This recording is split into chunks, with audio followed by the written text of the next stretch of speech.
Nisu nas svi izdali.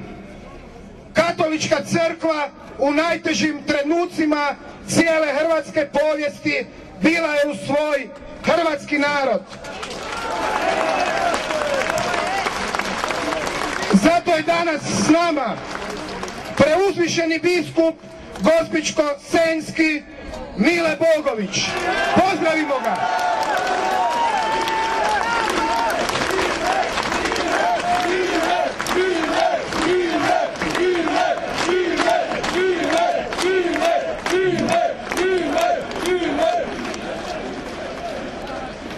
Draga braćo i sestre, dragi branitelji, dragi puče hrvatski.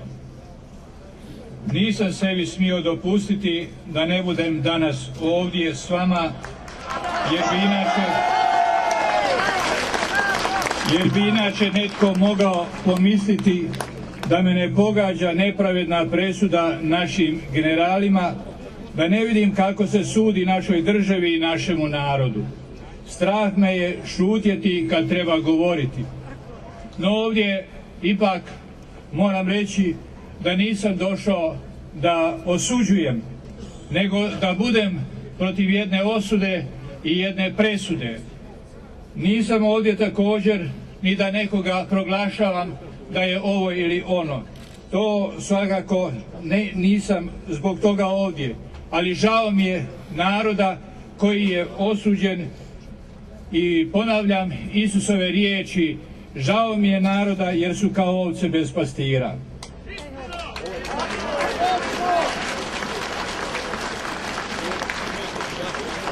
Nemojte misliti da u ovoj stvari koju sam rekao drugi biskupi misle drukčije od mene.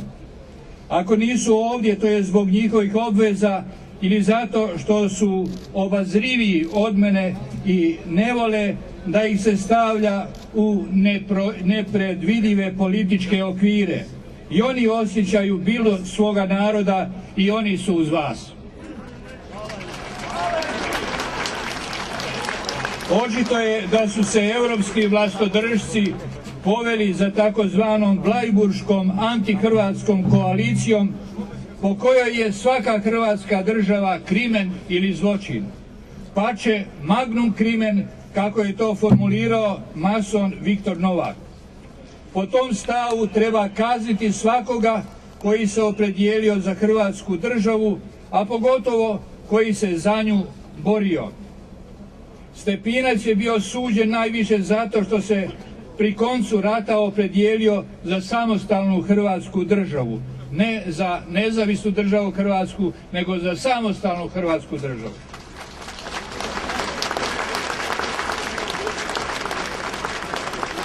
O ugrožavanju hrvatske države preko Haškog sudišta pred nekoliko dana progovorila je i Justitia et Pax, komisija Hrvatske biskupske konferencije. Neki rekoše da je ta izjava zakasnila za 10 godina. No valja podsjetiti da je već 2000. godine, kada su se dolaskom koalicijske vlade pojavile tendencije opasne za hrvatsku državu, Hrvatska biskupska konferencija je sa svoga zasjedanja u Poreču 21. rujna iste godine poručila ovo. Hrvatski se narod plebiscitarno opredijelio za samostalnu hrvatsku državu, a to je tijekom Domovinskog rata uz velike žrtve ostvario. Zahvaljujući Bogu i svima onima koji su se borili, koji su pridonijeli da je stvorena država u kojoj su svima njezinim građanima Ustavom zajamčeni temeljna ljudska prava, dostojanstvo svakoga čovjeka, socijalna sigurnost, sloboda, demokratska prava i mir.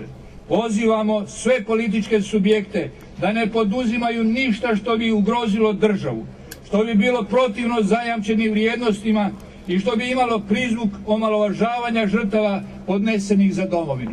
To je bilo, braće i sestre, 2000. godine. Još izričitija bila je izjava komisije Justitia et Pax iduće godine, 27. srpnja. Tu se među ostalim kaže: pored krize odnosa prema međunarodnim čimbenicima postala je još opasnija kriza odnosa unutar same države. Do te mjere da se može govoriti o dvije Hrvatske, odnosno na dva suprotstavljena pogleda na jednu te istu stvarnost, o lomu unutar hrvatskog nacionalnog bića. Za izlazak iz te dvostruke krize potrebno je na međunarodnoj razini izboriti jasnu pregovaračku poziciju. Ponajprije tako što će svatko tko smatra da ima pravo uplitati se u stvari Hrvatske države jasno definirati svoj stav prema njezinoj prošlosti i prema njezinoj budućnosti. Evo, to smo rekli, nismo dakle šutjeli kad je trebalo govoriti. Dakako da je jedna i druga izjava naišla na žestoke prijepore i osporavanja sa strane službene politike i njezinih medija. Slušao sam i čitao u nekim našim medijima prijašnjih dana kako će nam Haški sud reći istinu o onome što se dogodilo u vrijeme Domovinskog rata.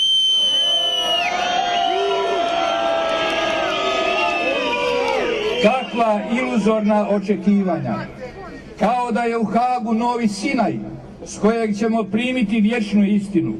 Haško sudište i ovom presudom je pokazalo ne kako se istini služi, nego kako se ona podjarmljuje političkim interesima.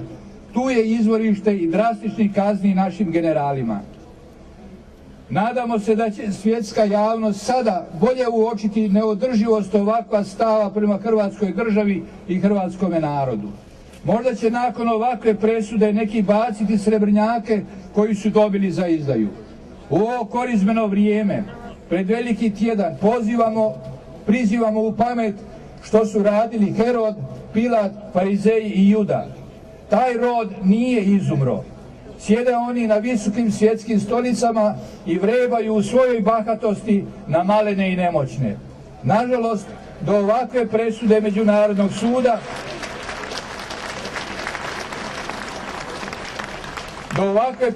Međunarodnog suda ne bi moglo doći bez mnogovrsne pomoći koja je stizala iz Hrvatske.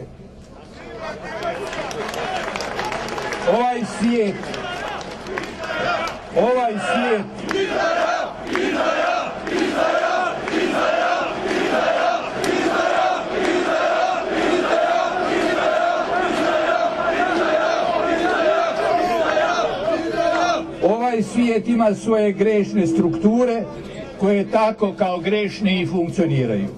Nije dovoljno da si pravedan pa da te ne zahvati nepravda.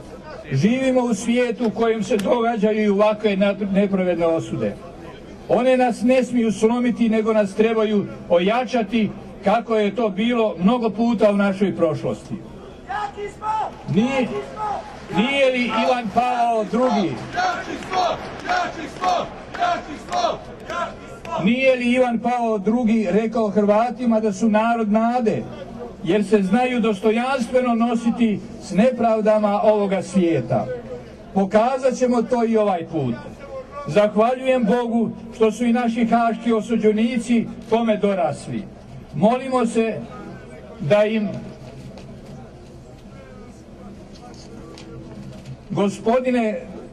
Gospodin dade snagu nositi se s ovom nepravednom presudom, da svoj križ nose i za sebe i za svoj narod. Ali ovaj narod traži da i oni osjete kako ona država za koju su se toliko puta izložili svoje živote, da i ona bude čvršće i za njih čvršće nego što je to bila do sada. Podržimo ih svojim molitvama i ovo vrijeme kada se spominjemo nepravedne osude Kristove i njegova križna puta prema Kalvariji, ali i prema Uskrsu. Neka kroz gustu maglu svjetske nepravde proglašene na žalosni petak probiju svjetle zrake uskrsnoga jutra. Smiluj se, Gospodine, ovome narodu, jer ga silnici gaze i tlače. Neka se vrši tvoja volja. Hvala. Hvala.